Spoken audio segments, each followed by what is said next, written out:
welcome you for the program Touch Jesus, He saves, He heals. இயேசு தொடும் நேரம் நிகழ்ச்சிக்கு உங்களை அன்புடன் வரவேற்கிறோம். This is the time for you to be made whole and to receive the touch of Jesus. இயேசுவின் தொடுதலையும் அற்புதத்தையும் இப்பொழுது பெறலாம்.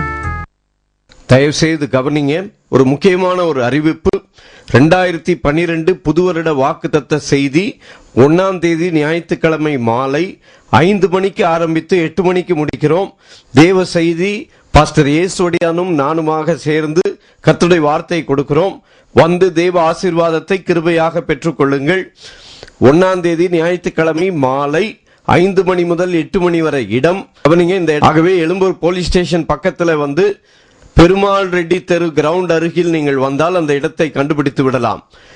Touch Jesus church Perumal Reddy தெரு கிரவுண்ட் அருகில் வந்து தேவனுடைய ஆசீர்வாதத்தை பெற்றுக்கொள்ளுங்கள். 1ஆம் தேதி மாலை ஞாயிற்றுக்கிழமை 5 மணிக்கு ஆரம்பித்து 8 மணிக்கு முடிக்கிறோம். பாஸ்டர் இயேசுவடியானும் நானுமாக சேர்ந்து கர்த்தருடைய வார்த்தை கொடுக்கிறோம். வந்து இயேசு கிறிஸ்துவின் ஆசீர்வாதத்தை பெற்றுக்கொண்டு 2012 ஆசீர்வாதமாய் அனுபவிக்க கர்த்தர் கிருபை செய்வாராக. God bless you. பை. நிறைய பேர் புது சட்டை போட்டிருக்கிறீங்க. இயேசு பிறந்திருக்கிறார். ஆமென். ஹல்லேலூயா. யாருக்கு பிறந்த நாளோ அவங்க தான் புது சட்டை போடணும் இல்லையா? இயேசு பிறந்தாருன்னு நம்ம எல்லாரும் புது சட்டை போட கர்த்தர் கிருபை செய்திருக்கிறார். வாசிங்க வேதத்திலிருந்து மத்தேயு சுவிசேஷம் 1 அதிகாரம் 21ஆம் வசனம் வாசிங்க. அவள் ஒரு குமாரனை பெறுவாள், அவருக்கு இயேசு என்று பெயரிடுவாயாக, ஏனெனில் அவர் தமது ஜனங்களின் பாவங்களை நீக்கி, எல்லாரும் சேர்ந்து சொல்லுங்க, பாவங்களை நீக்கி. இயேசு எதுக்காக வந்தாரு? இயேசுவின் பேர் சொன்னாலே பாவத்திலிருந்து விடுதலை. ஆமென். ஹல்லேலூயா. இயேசு என்ற பெயரை கேட்கும் பொழுதே நமக்கு கிடைக்கிற வார்த்தை என்னவென்றால், அவர் தமது ஜனங்களின் பாவங்களை நீக்கி, he will remove sins. ஹல்லேலூயா. நீக்கி அவர்களை ரட்சிப்பார் என்றார். ரைட். இந்த ரட்சிப்பார் என்ற வார்த்தை வேதத்தில் அடுத்தது எங்க வருது பார்க்கலாமா? வாசிங்க பார்க்கலாம். ரோமர் புஸ்தகம் 5ஆம் அதிகாரம் 9ஆம் வசனம் படிங்க. இப்படி நாம் அவருடைய இரத்தத்தினாலே நீதிமான்கள் ஆக்கப்பட்டிருக்கிறபடியால் கோபாக்கினைக்கு நீங்களாக அவராலே நாம் ரட்சிக்கப்படுவது அதிக நிச்சயமாமே. ஆண்டவருடைய கோபத்திலிருந்து இயேசு கிறிஸ்து நம்மை நீக்கிவிட்டார். ஆண்டவருடைய கோபம் என்ன? நம்முடைய பாவத்திற்கு பிதாவினுடைய மொத்த கோபாக்கினை நம்மேல் விழ வேண்டிய அந்த இடத்திலே, நம்மேல் விழ வேண்டிய பாவத்துக்கென்று நம்மேல் பிராயசித்தம் பண்ண வேண்டிய இடத்திலே பிதாவுடைய மொத்த கோபாக்கினை இயேசுவின் மேல் விழுந்தது. இயேசு கிறிஸ்துவின் மேல் நம்மேல் விழ வேண்டிய பாவத்தின் தண்டனை, பாவத்தின் கோபாக்கினை எல்லாம் இயேசுவின் மேல் விழுந்தபடியால் அவர் நம்மை கோபாக்கினைக்கு நீங்களாக ரட்சித்தார். ஆமென். முதலாவது பாவத்திலிருந்து நம்மை ரட்சித்தார். அடுத்தது கோபாக்கினையிலிருந்து கர்த்தர் நம்மை ரட்சித்தார். அடுத்தது வாசிங்க 2 தீமோத்தேயு 1:10 படிங்க. நம்முடைய கர்த்தராகிய இயேசு கிறிஸ்து பிரசன்னமானதினாலே அந்த கிருபை இப்பொழுது வெளிப்பட்டது. ஆமென். இயேசு இந்த உலகத்துல வந்ததுனால என்ன வந்தது? இந்த வசனத்தை சொல்லுங்க, அப்படி படிங்க மறுபடியும். நம்முடைய இரட்சகராகிய இயேசு கிறிஸ்து பிரசன்னமானதினாலே அந்த கிருபை இப்பொழுது வெளிப்பட்டது. அது என்ன கிருபை என்று சொல்லி எபேசியர் 2:8 படிங்க பார்க்கலாம். கிருபையினால் விசுவாசத்தை கொண்டு ரட்சிக்கப்பட்டீர்கள், இது உங்களால் உண்டானதல்ல, இது தேவனுடைய ஈவு. ரட்சிக்கப்படுறதுக்கு யாராவது ஒருத்தர் ஒரு சின்ன கிரியை நம்ம செஞ்சிருக்கிறோமா? நம்முடைய கிரியைகளினால் நாம் ரட்சிக்கப்படவில்லை. அங்கே சொல்லியிருக்கிறது, கிருபையினால் விசுவாசத்தை கொண்டு ரட்சிக்கப்பட்டீர்கள், இது உங்களால் உண்டானதல்ல, இது தேவனுடைய ஈவு. மத்தேயு சுவிசேஷத்துல 1 அதிகாரத்துல நம்ம வாசித்தோம், அவள் ஒரு குமாரனை பெறுவாள், அவருக்கு இயேசு என்று பெயரிடுவாயாக. இந்த இயேசு என்ற பெயர் வர்றதுக்கு முன்னால அங்க நிறைய பேர் இருக்குதாங்க. ஆபிரகாமிலிருந்து அப்படியே வரிசையாக சொல்லி 28 தலைமுறை பெயரை சொல்லிவிட்டு அடுத்தது இயேசு பிறந்தார் என்று சொல்லி இருக்கிறது. ஒன்னு படிங்க. இப்போ ஆபிரகாமின் குமாரனாகிய தாவீதின் குமாரனான இயேசு கிறிஸ்துவினுடைய வம்ச வரலாறு. இந்த இயேசு கிறிஸ்துவனுடைய வம்ச வரலாறுலாம் நம்ம படிச்சோம்னா இன்னைக்கு நேரம் எல்லாம் போயிடும். ஆனா அதுல முக்கியமான ஒரு சில கருத்துக்களை மட்டும் நம்ம பார்ப்போம். இந்த இடத்துல பார்த்தோம்னா ஆபிரகாம் ஈசாக்கை பெற்றான், ஈசாக்கு யாக்கோபை பெற்றான், யாக்கோபு யூதாவையும் அவன் சகோதரரையும் பெற்றான், யூதா பாரேசையும் சாராவையும் தாமாரிடத்தில் பெற்றான். இப்ப இதுல என்ன பார்க்கிறோம்? கவனிங்க, இயேசு பிறந்தபடியினால் உங்களுக்கும் எனக்கும் புதுவாழ்வு வந்தது. என்ன புதுவாழ்வு வந்தது? உங்கள் கடந்த காலம் உங்கள் எதிர்காலத்தை நிர்ணயம் பண்ணுகிறது இல்லை. A past does not determine your future. விளங்குதா?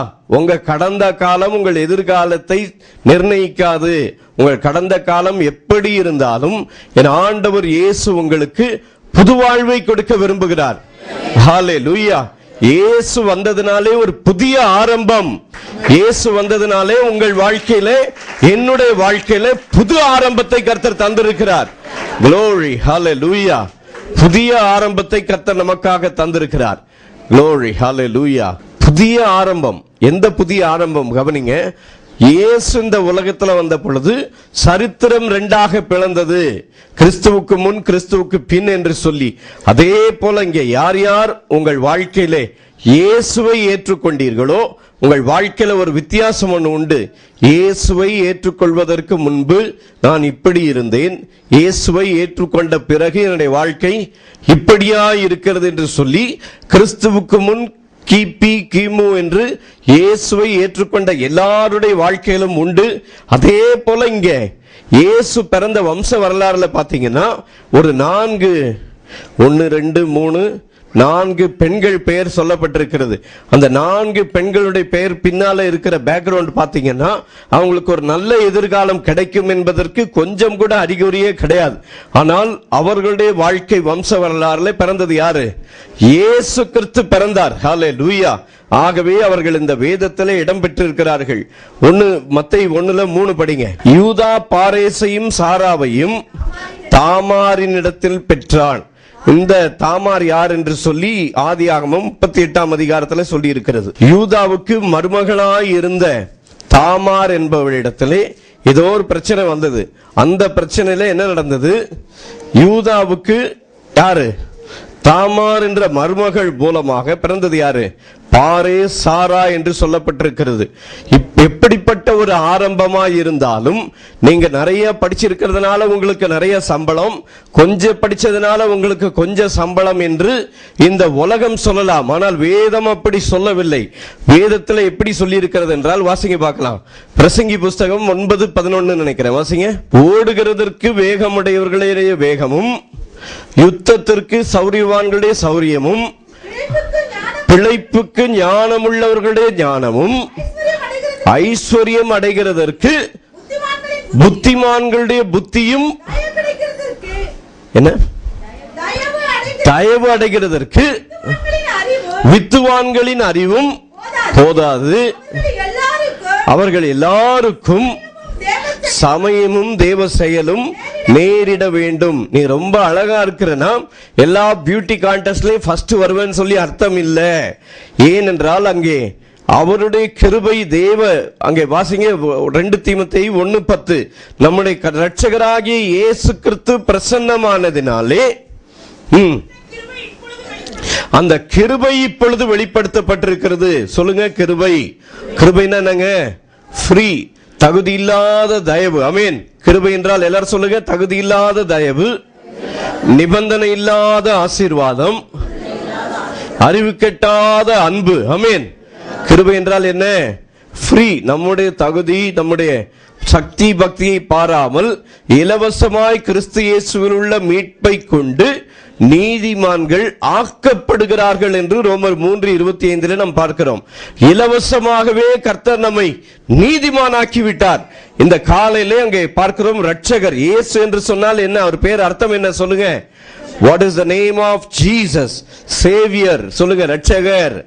இரட்சகர். ஆமென். பாவத்திலிருந்து, பலவீனத்திலிருந்து, தரித்திரத்திலிருந்து, வறுமையிலிருந்து, எல்லா விதமான அடிமைத்தனத்திலிருந்தும் ரட்சிப்பதற்கு வந்தார். நம்முடைய இரட்சகராகிய இயேசு கிறிஸ்து பிரசன்னமானதினாலே அந்த கிருபை இப்பொழுது வெளிப்பட்டது. அவர் மரணத்தை பரிகரித்து இயேசு பிரசன்னமானதுனால நம்பர் 1 என்ன கிடைச்சது தெரியுமா? உங்களுக்கு எனக்கு என்ன கிடையாது? மரணமே இல்லை. ஆமென். எத்தனை பேருக்கு சந்தோஷம்? உங்களுக்கு எனக்கு என்ன கிடையாது? நம்ம ஏற்கனவே பார்த்தோம், ஆதியாகம புஸ்தகத்துல கடைசி அதிகாரம் கடைசி வசனம் படிங்க. உங்களுக்கு எனக்கு அவர் மரணத்தை பரிகரித்து ஜீவனையும் அழியாமையும் இந்த சுவிசேஷத்தினாலே வெளியரங்கமாக்கினார். இப்போ ஆதியாகமம் கடைசி படிங்க. யோசேப்பு 110 வயது உள்ளவனாய் மரித்தான். அவனுக்கு சுகந்த வர்க்கமிட்டு எகிப்து தேசத்திலே அவனை ஒரு பெட்டியிலே என்ன செய்தார்கள்? வைத்தார்கள். எல்லாரும் சொல்லுங்க, அது உங்களுக்கு புரியணும். அதுக்கு தான் எகிப்து தேசத்திலே யோசேப்பை ஒரு பெட்டியில வச்சு என்ன செஞ்சாங்க? வைத்து. யோசேப்பை அடக்கம் பண்ணல. அவன் என்ன சொன்னான் தெரியுமா? என்ன நீங்க இந்த கானான்ல என்ன அடக்கம் பண்ணிடாதீங்க, கானானை விட்டு திரும்பி மறுபடியும் கானான்ல எகிப்துல என்ன செஞ்சிடாதீங்க, அடக்கம் பண்ணிடாதீங்க. எகிப்துல இருந்து நீங்க கானானுக்கு போகும் பொழுது அங்க எலும்பு என்ன செஞ்சிருங்க, கொண்டு போயிடுங்கன்னு யோசேப்பு சொன்னதுனால என்ன செய்தார்கள்? அவனை ஒரு பெட்டியிலே வைத்தார்கள். அதே போல உங்களை என்ன செய்யறாங்க தெரியுமா? ஒரு பெட்டியில வச்சு வைக்கிறாங்க. எதுக்காக? அங்கே 1 தெசலோனிக்கேயர் 4ஆம் அதிகாரத்தில் சொல்லப்பட்டிருக்கிறது, ஒரு நொடியிலே இமைப்பொழுதிலே கடைசி எக்காலம் தொனிக்கும் பொழுது கிறிஸ்துவுக்குள் மரித்தவர்கள் முதலாவது எழுந்திருப்பார்கள். விளங்குதா? நான் ஏன் இயேசு கிறிஸ்து இந்த உலகத்துல வந்தார் என்றால் 2 தீமோத்தேயு 1:10 சொல்லுகிறது, அவர் மரணத்தை பரிகரித்து என்று சொன்னால் உங்களை என்னையே என்ன பண்ண போறாங்க? இயேசு வர்றதுக்கு முன்னால நான் மரித்தால் ஒரு பெட்டியில என்ன செய்ய போறாங்க? வைப்பார்கள். ஏனென்றால் கிறிஸ்துவுக்குள் மரித்தவர்கள் எல்லாரும் என்ன செய்வார்கள்? முதலாவது எழுந்திருப்பார்கள். ஏன் எழுந்திருக்கிறோம்? ரட்சகர் இயேசு நம்மை பாவத்திலிருந்து விடுதலையாக்கி நம்ம என்ன செய்து விட்டார்? பாவத்திலிருந்து நம்மை நீங்களாக்கி மீட்டு கொண்டார். அங்கே 1 கொரிந்தியர் 15 சொல்லி இருக்கிறது, எல்லாரும் சேர்ந்து சொல்லாமா? ஆதாமுக்குள் எல்லாரும் மரிக்கிறது போல கிறிஸ்துவுக்குள், என் கூட சேர்ந்து சொல்லுங்க, எல்லாரும் தெரிஞ்ச வசனம் தானே. ஆதாமுக்குள் எல்லாரும் மரிக்கிறது போல கிறிஸ்துவுக்குள் எல்லாரும் உயிர்ப்பிக்கப்படுவார்கள். ஆமென். நாம் எல்லாரும் உயிர்ப்பிக்கப்பட போகிறவர்கள். ஒரு நொடியிலே கர்த்தர் நம்மை மாற்றப் போகிறார். யாரெல்லாம் மாற்றப்படுவார்கள்? யாரெல்லாம் இயேசு கிறிஸ்துவின் இரத்தத்தினால் கழுவப்பட்டிருக்கிறார்களோ அவர்கள் எல்லாரும் என்ன செய்வார்கள்? மாற்றப்படுவார்கள். உங்கள் எல்லாருக்கும் ஆண்டவர் ஒரு நொடியிலே மகிமையான சரீரத்தை கர்த்தர் கொடுக்க போறாராம். இந்த அற்பமான சரீரத்தை மாற்றி, நீங்க ஹைட்டுக்கு பயம் இருக்கும்ல, அதனால வானத்துல நீங்க போறதுக்கு முன்னால பயப்படக்கூடாதுன்னு சொல்லி ஆண்டவர் முதல்ல உங்க சரீரத்தை மாத்திட்டு அவரோடு கூட போகும் பொழுது அந்த மகிமையான சரீரத்தோடு கூட அவரோடு கூட என்றும் இளமையாக அவரோடு கூட நித்திய காலமாய் வாழுகிற பாக்கியத்தை கர்த்தர் நமக்கு ஏற்படுத்தி விட்டார். அதுதான் இயேசு இந்த உலகத்திலே ரட்சகராக வந்தார். ஆமென். ஆண்டவர் ஆதாம படைச்சப்போ ஆண்டவருடைய சித்தம் ஆதாமுக்கு வயசாகி போய் மரணம் உண்டாக வேண்டும் என்ற சித்தம் ஆண்டவருக்கு இல்ல. ஆண்டவர் மனுஷனை உண்டாக்குனப்போ அவனுக்கு என்ன கிடையாது? மரணம் கிடையாது. அப்புறம் வயசாகி போற பிரச்சனை எதுவுமே அவனுக்கு சாபமோ எந்த விதமான முள்ளும் குறுக்கும் மனுஷனுக்கு கிடையவே கிடையாது. ஆண்டவர் மனுஷனை உண்டாக்கின பொழுது அதே போல ஆண்டவரோடு கூட அவர் நம்மை உயிர்ப்பித்த பிறகு நித்திய காலமாக அவரோடு கூட நாம் என்றென்றைக்கும் வாழுகிற பாக்கியத்தை கர்த்தர் தந்திருக்கிறார். வாசிங்க இப்ப ரோமர் 5:12 படிங்க. ஏன் இயேசு வந்தார் என்றால் அவருடைய பெயர் என்னது? அவருக்கு இயேசு என்று பெயரிடுவாயாக. அவர் தமது ஜனங்களின் பாவத்தை நீக்கி அவர்களை ரட்சிப்பார். ரோமர் 5:12 படிங்க. இப்படியாக ஒரே மனுஷன், ஒரு மனுஷன் ஆதாமினாலே பாவமும், பாவத்தினாலே வயசாகி போற பிரச்சனை, மரணம், கேன்சர், கட்டி, கிட்னி பிரச்சனை, அந்த பிரச்சனை, இந்த பிரச்சனை, பாவத்தினாலே மரணமும் உண்டானது போலவும் எல்லா மனுஷரும் பாவம் செய்தபடியால் மரணம் எல்லாருக்கும் வந்தது போலவும் ஆயிற்று. அதாவது நீங்க பாவம் செஞ்சதுனால பாவி ஆகல, ஆதாம் பாவம் செஞ்சதுனால, நம்ம பாவத்துல பிறந்ததுனால நம்ம என்ன மாறிட்டோம்? பாவியா மாறிட்டோம். ஆனால் உங்களுக்கு எனக்கு நல்ல செய்தி என்ன? இயேசு கிறிஸ்து நம்முடைய உள்ளத்துல பிறந்தபடியினால் நம்ம யாருக்குள்ளாக பிறந்திருக்கிறோம்? மறுபடியும் இயேசு கிறிஸ்துவுக்குள்ளாக பிறந்திருக்கிறோம். யோவான் சுவிசேஷம் 1:12 நாம் பார்க்கிறோம், அவருடைய நாமத்தின் மேல் விசுவாசம் உள்ளவர்களாய் அவரை ஏற்றுக்கொண்டவர்கள் எத்தனை பேர்களோ அத்தனை பேரும் தேவனுடைய பிள்ளைகளாகும்படிக்கு அவர்களுக்கு அதிகாரம் கொடுத்தார். இப்ப அதுல ரோமர் 5:17 படிங்க. அல்லாமலும் ஒருவனுடைய மீறுதலினாலே, ஆதாம் என்ற ஒருவனுடைய மீறுதலினாலே அந்த ஒருவன் மூலமாய் மரணம் ஆண்டு கொண்டிருக்க, அதாவது உங்க மேலே என் மேலையும் இயேசு ஏற்றுக்கொண்டதுக்கு முன்னால் என்ன ஆளுகை செய்தது? மரணம் ஆளுகை செய்தது. ஆனால் கிருபையின் பரிபூரணத்தையும் நீதியாகிய ஈவின் பரிபூரணத்தையும் பெறுகிறவர்கள் இயேசு கிறிஸ்து என்னும் ஒருவராலே மரணத்தை அடைந்து பலவீனத்தை அடைந்து போடல, தரித்திரத்தை அடைந்து போடல, இயேசு கிறிஸ்து என்னும் ஒருவராலே என்ன அடைவார்கள்? ஜீவன் அடைவார்கள், பலன் அடைவார்கள். ஜீவன் அடைந்து என்ன செய்வார்கள்? ஆளுவார்கள் என்பது அதிக நிச்சயமாமே. எது மேலாம் அவர்களுக்கு ஆளுகை உண்டு? மரணத்தின் மேல் ஆளுகை உண்டு, பலவீனத்தின் மேல் ஆளுகை உண்டு, கடன் பிரச்சனையின் மேல் ஆளுகை உண்டு. இயேசு ரட்சகர் வந்தபடியினால் இந்த ஆளுகை எல்லாவற்றையும் கர்த்தர் நமக்கு தந்திருக்கிறார். அது மட்டும் இல்லாமல் அடுத்த வசனம் சொல்லுது பாருங்க, ஒரே மீறுதலினாலே எல்லா மனுஷரும் ஆக்கினைக்கு ஏதுவாக உண்டானது போல ஒரே நீதியினாலே, யாரு? ஒரே மனுஷனுடைய நீதியினாலே எல்லா மனுஷருக்கும் நீதிக்கேதுவான தீர்ப்பு உண்டாயிற்று. உங்களுக்கு எனக்கும் என்ன நீதியான தீர்ப்பு? அதாவது பிதாவாகிய தேவன், நான் கண்ணை மூடிக்கிடுறேன், நீங்க என்ன பாவம்னா செஞ்சுக்கிடுங்க அப்படின்னு சொல்லல. அதாவது நியாயமா நீதியா உங்களை என்னை பாவத்திலிருந்து விடுதலை ஆக்கினார். அது என்ன நியாயம்? நீ என்ன பாவம் அக்கிரமனாலும் செஞ்சிருக்கலாம், அத்தனை பாவத்திற்குரிய கரையத்தையும் பிதாவாகிய தேவன் தம்முடைய குமாரன் மேல் அதை தூக்கி எறிந்து விட்டார். ஆமென். மொத்த நியாய தீர்ப்பு யார் மேலே கேட்கப்பட்டு விட்டது? இயேசு கிறிஸ்துவின் மேல் கேட்கப்பட்டு விட்டபடியால் இப்ப எபிரேயர் 5:9 படிச்சீங்கன்னா, உங்களுக்கும் எனக்கும் நித்திய ரட்சிப்பை கர்த்தர் உண்டாக்கி விட்டார். அதாவது பரலோகம் போற வரைக்கும் உங்க ரட்சிப்பு கெட்டு போகாது. ஏனென்றால் அங்கே யோவான் 3:16 சொல்லுகிறது, தேவன் தம்முடைய ஒரே பேரான குமாரனை விசுவாசிக்கிறவன் எவனோ அவன் கெட்டு நரக ஆக்கினைக்கு போகாமல் அவரை தந்தருளி இவ்வளவாய் உலகத்தில் அன்பு கூர்ந்தார். அதாவது பரலோகம் போறதுக்கு வழி நீ என்ன செஞ்ச செய்யல என்பதை வைத்து பரலோகத்துக்கு போற டிக்கெட் கிடைக்கல. நல்ல கவனமா கேளுங்க. அதாவது பிதாவானவர் இயேசு கிறிஸ்துவின் ரத்தத்தின் புண்ணியத்தினாலே யார் யார் மீட்கப்பட்டார்களோ அந்த மீட்கப்பட்ட எல்லாரும் எடுத்துக்கொள்ளப்படுவார்கள். ஆமென். இயேசுவின் ரத்தத்தினாலே கழுவப்பட்டு இயேசுவின் ரத்தத்தினாலே மீட்கப்பட்ட எல்லாரும் கர்த்தரை மகிமைப்படுத்தலாமா? நமக்காக பிறந்து இந்த உலகத்திலே மனிதனாய் வந்து, ஹல்லேலூயா, அங்கே சொல்லி இருக்கிறது, மீறுதல் பெருகும்படிக்கு நியாயப்பிரமாணம் வந்தது. அதாவது பாவம் பெருகும்படிக்கு என்ன வந்தது? அதாவது ஒரு சிலர் என்ன சொல்றாங்க, என்னவா, அதாவது 10 கற்பனை சட்டம் இருக்குதான், ஆனா எதுதான் இல்லையா? ஆடு மாடு பலி செலுத்துறது மட்டும்தான் இல்லையா? சரி, 10 கற்பனை இல்லன்றதுக்கு அதை இயேசு நிறைவேற்றிட்டாருன்றதுக்கு வசனத்தை வாசிக்கிறீங்களா? கொலோசியர் 2 எடுத்து படிங்க. கையெழுத்தை குலைத்துன்னு போட்ட வசனத்தை படிங்க. கையெழுத்தினால எழுதுனது எதுங்க? இது ஆட பலி செலுத்தணும், மாட பலி செலுத்தணும், புறாவ பலி செலுத்தணும்ன்றது கையெழுத்தினால எழுதுனதா? கையெழுத்தை குலைத்து வாசிங்க. 2:14-13 நமக்கு எதிரடையாகவும் கட்டளைகளால் நமக்கு விரோதமாகவும் இருந்த கையெழுத்தை குலைத்து. சகோதரனே சகோதரி நல்ல கவனி.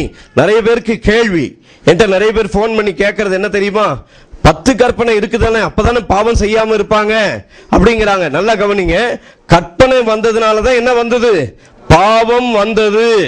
நான் சொல்லல, வசனத்தை சொல்றேன் கேளுங்க. மீறுதல் பெருகும்படிக்கு நியாய பிரமாணம் வந்தது. அப்படி இருந்தும் பாவம் பெருகின இடத்திலே கிருபை அதிகமாய் பெருகிற்று.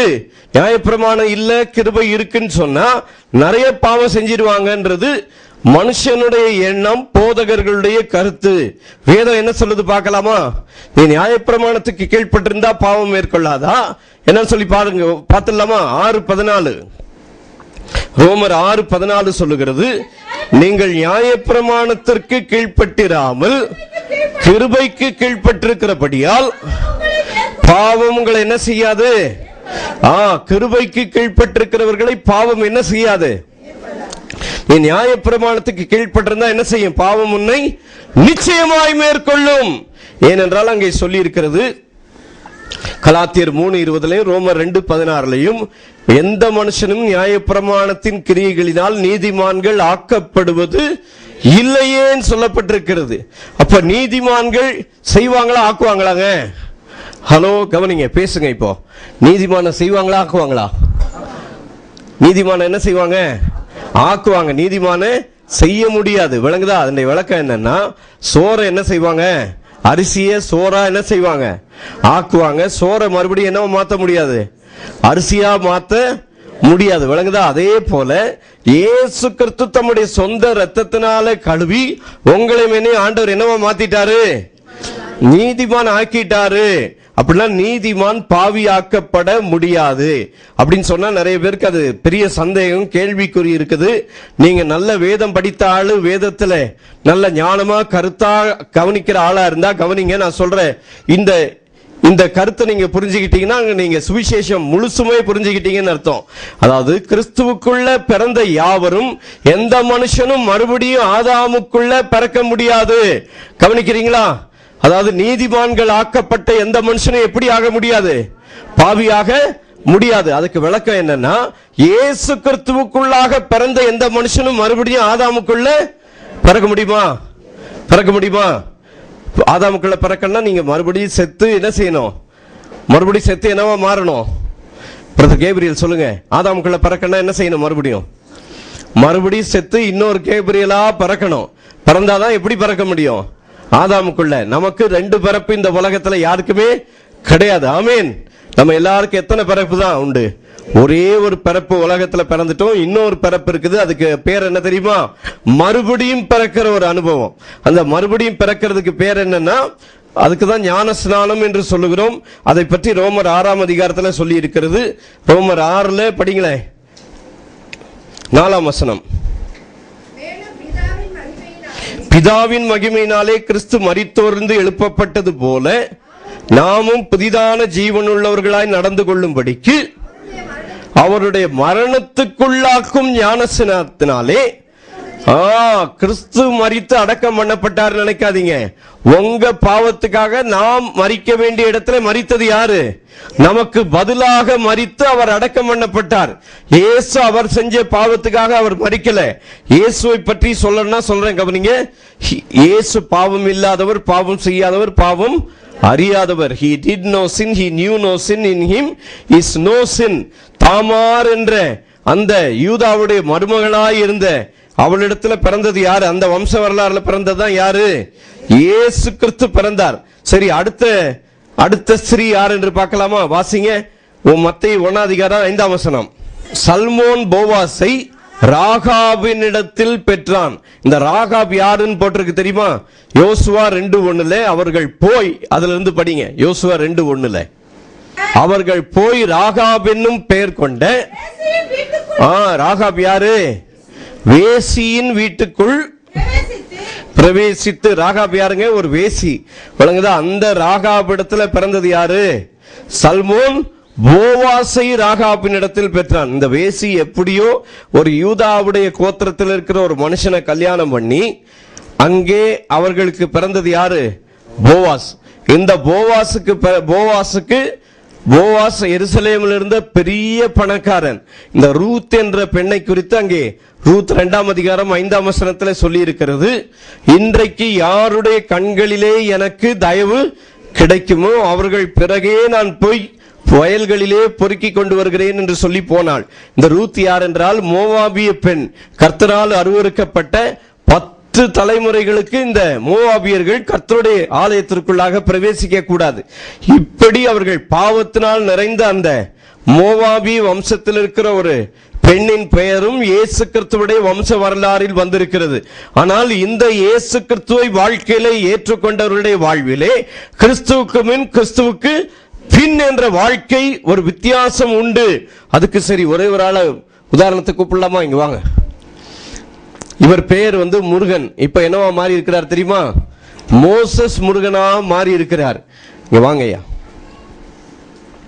எனக்கு தெரிஞ்சு இவர் எப்படியும் ஒரு 10 வருஷத்துக்கு மேல நம்முடைய சபைக்கு வர்றார்.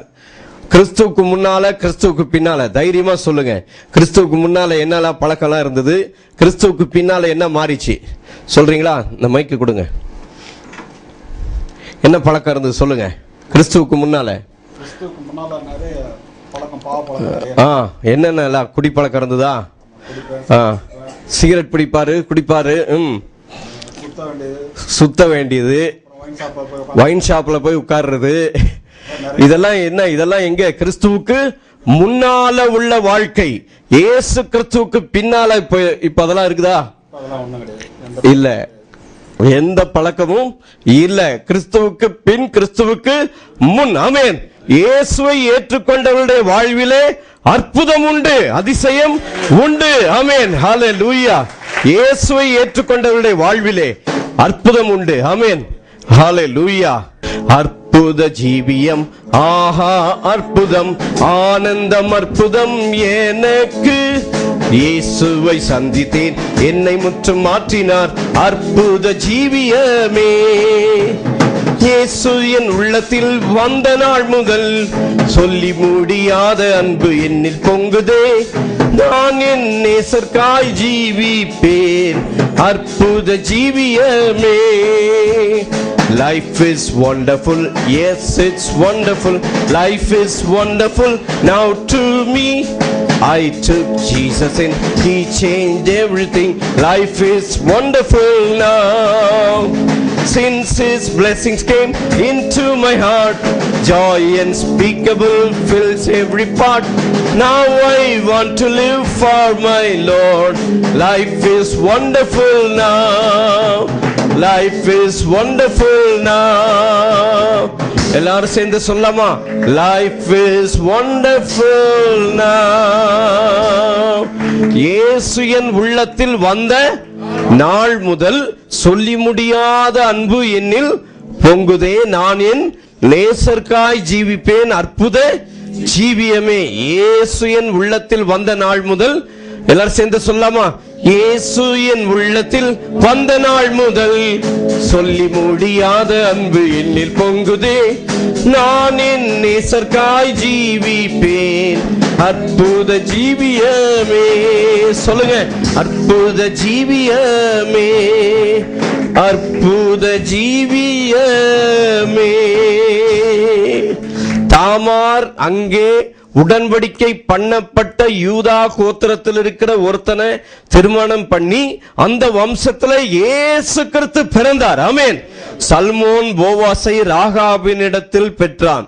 அடுத்தது போவாஸ் ஓபேத்தை ரூத்தினிடத்தில் பெற்றான். இந்த ரூத்து மோவாபிய பெண்ணாக இருந்தாலும் இயேசு கிறிஸ்துவின் வம்ச வரலாறிலே இடம்பெறத்தக்க. தயவு செய்து கவனிங்க. ஒரு முக்கியமான ஒரு அறிவிப்பு. 2012 புது வருட வாக்குத்தத்த செய்தி 1ஆம் தேதி ஞாயிற்றுக்கிழமை மாலை 5 மணிக்கு ஆரம்பித்து 8 மணிக்கு முடிக்கிறோம். தேவ செய்தி பாஸ்டர் இயேசுவடியானும் நானுமாக சேர்ந்து கர்த்தருடைய வார்த்தை கொடுக்கிறோம். வந்து தேவ ஆசீர்வாதத்தை கிருபையாக பெற்றுக் கொள்ளுங்கள். 1ஆம் தேதி ஞாயிற்றுக்கிழமை மாலை 5 மணி முதல் 8 மணி வரை இடம் கவனிங்க. இந்த ஆகவே எழும்பூர் போலீஸ் ஸ்டேஷன் பக்கத்துல பெருமாள் ரெட்டி தெரு கிரவுண்ட் அருகில் நீங்கள் வந்தால் அந்த இடத்தை கண்டுபிடித்து விடலாம். Touch Jesus church Perumal Reddy தெரு கிரவுண்ட் அருகில் வந்து தேவனுடைய ஆசீர்வாதத்தை பெற்றுக் கொள்ளுங்கள். 1ஆம் தேதி மாலை ஞாயிற்றுக்கிழமை 5 மணிக்கு ஆரம்பித்து 8 மணிக்கு முடிக்கிறோம். பாஸ்டர் இயேசுவடியானும் நானுமாக சேர்ந்து கர்த்தருடைய வார்த்தை கொடுக்கிறோம். வந்து இயேசு கிறிஸ்துவின் ஆசீர்வாதத்தை பெற்றுக்கொண்டு 2012 ஆசீர்வாதமாய் அனுபவிக்க கர்த்தர் கிருபை செய்வாராக. God bless you. Bye bye.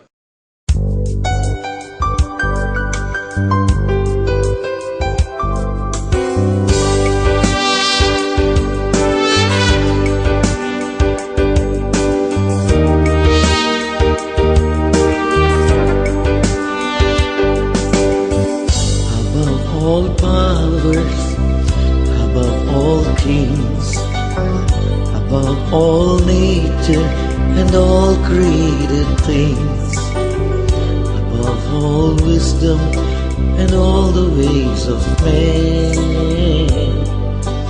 You were here before the world began, above all kingdoms, above all thrones, above all wonders the world has ever known, above all wealth and treasures of the earth. There's no way to measure what you're worth.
இயேசு கிறிஸ்துவின் அன்பு என்றும் மாறாததே. இயேசு கிறிஸ்துவின் மாறா கிருபை என்றும் குறையாததே. இயேசு கிறிஸ்துவின் மாறா கிருபை என்றும் குறையாததே. இயேசு கிறிஸ்துவின் அன்பு.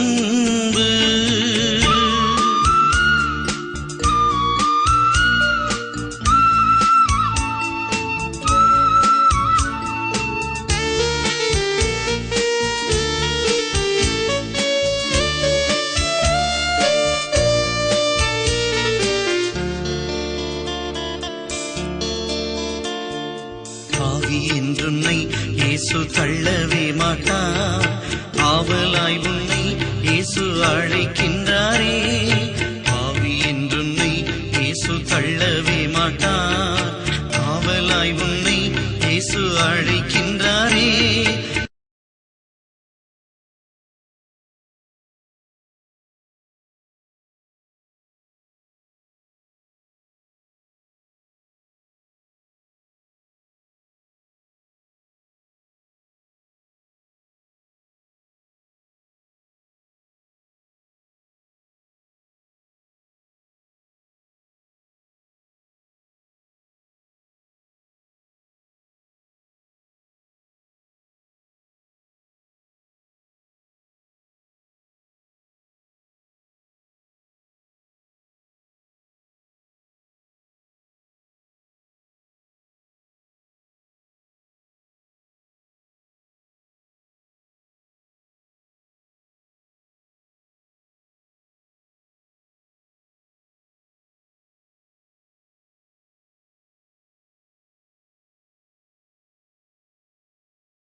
kings, above all nature and all created things, above all wisdom and all the ways of man. You were here before the world began. Above all kingdoms, above all thrones, above all wonders the world has ever known, above all wealth and treasures of the earth, there's no way to measure what you were. Crucified, laid behind the stone, you lived to die, rejected and alone, like a rose trampled on the ground. You took the fall and thought of me above all powers, above all kings, above all nature and all created things, above all wisdom and all the ways of man. You were here before the world began. Above all kingdoms,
இயேசு தொடும் நேரம், இயேசு தொடும் நேரம், இயேசு தொடும் நேரம்.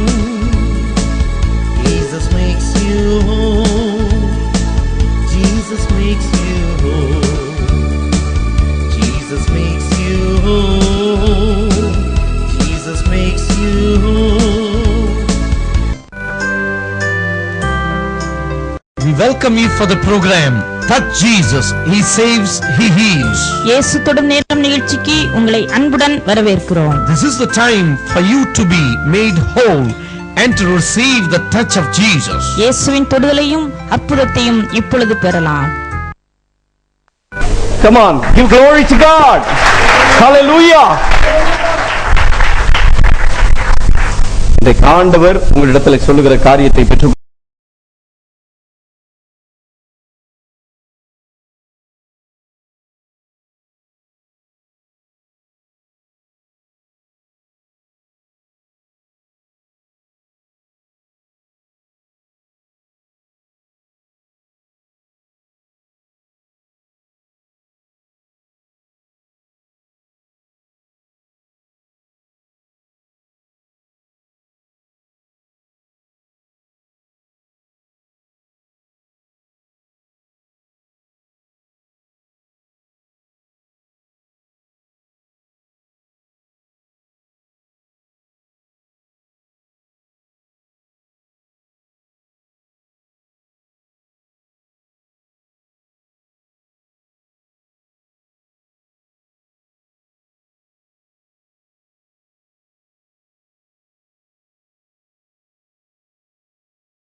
நேரம் இயேசு தொடும் நேரம் இயேசு தொடும் நேரம் Jesus makes you whole Jesus makes you whole Jesus makes you whole Jesus makes you whole.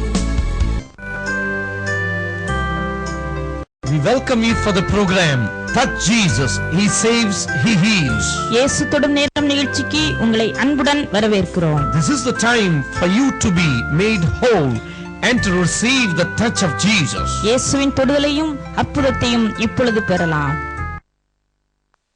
Come on, give glory to God. Hallelujah. இன்றைக்கு ஆண்டவர் உங்களிடத்தில் சொல்லுகிற காரியத்தை பெற்று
all nature and all created things, above all wisdom and all the ways of man.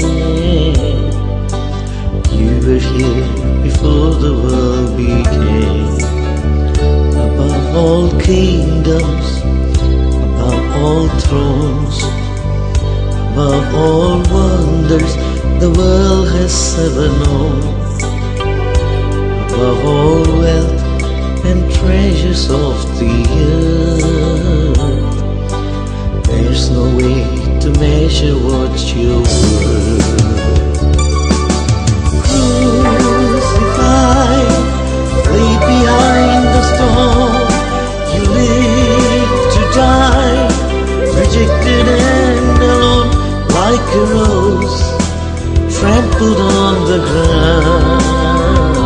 You took the fall and thought of me above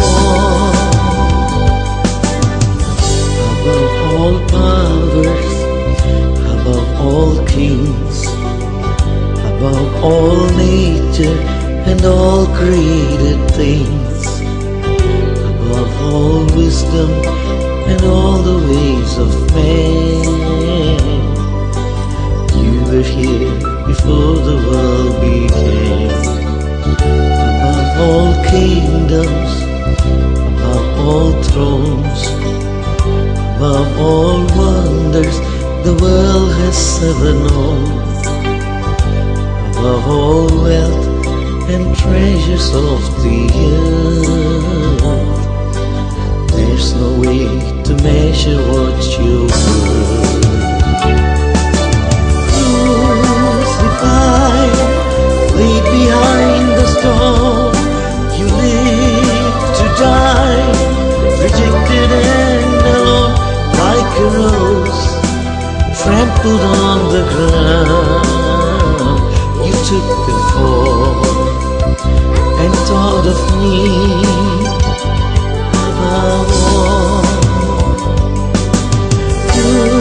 Crucified, laid behind the stone, you live to die, rejected and alone, like a rose trampled on the ground. You took the fall and thought of me above all. Like a rose trampled on the ground, you took the fall and thought of me above all.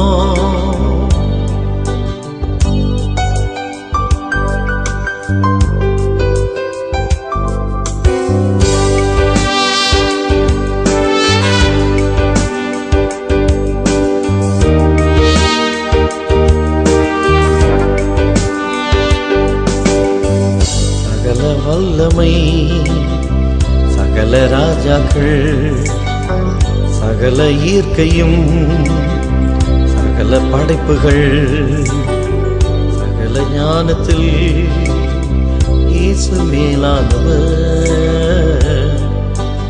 உலக தோற்றம் முன்னே இருக்கிறார். சகல ராஜ்யங்கள், சகல சிங்காசனம், சகல அதிசயம், உலகம் அறியாதவை, சகல ஐஸ்வர்யம் இயேசு மேலானவர். உன் தகுதி மேன்மை அளக்க முடியாது.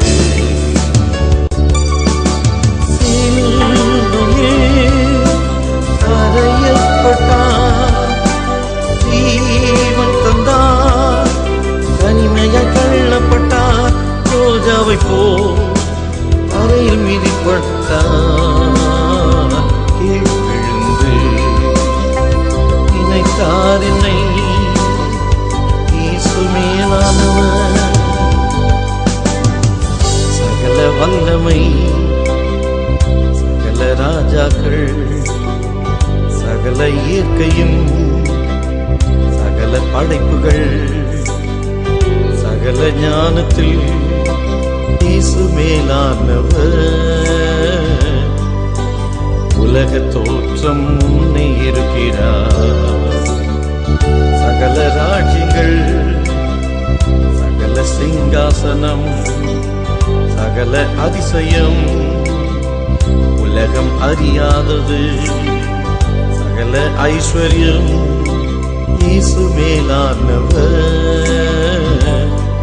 உன் தகுதி மேன்மை அளக்க முடியாது.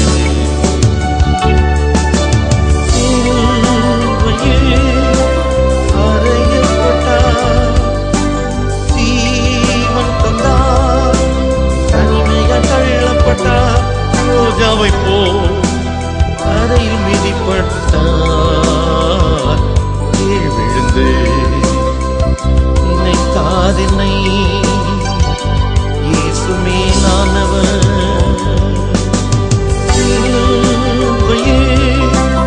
அறையப்பட்டார், ஜீவன் தந்தார், தனிமையாய் தள்ளப்பட்டார், ரோஜாவை போல் அறையில் மிதிப்பட்டார்.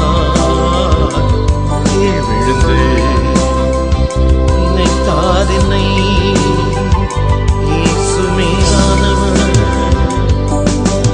ரோஜாவை போல் அறையில் மிதிப்பட்டார்.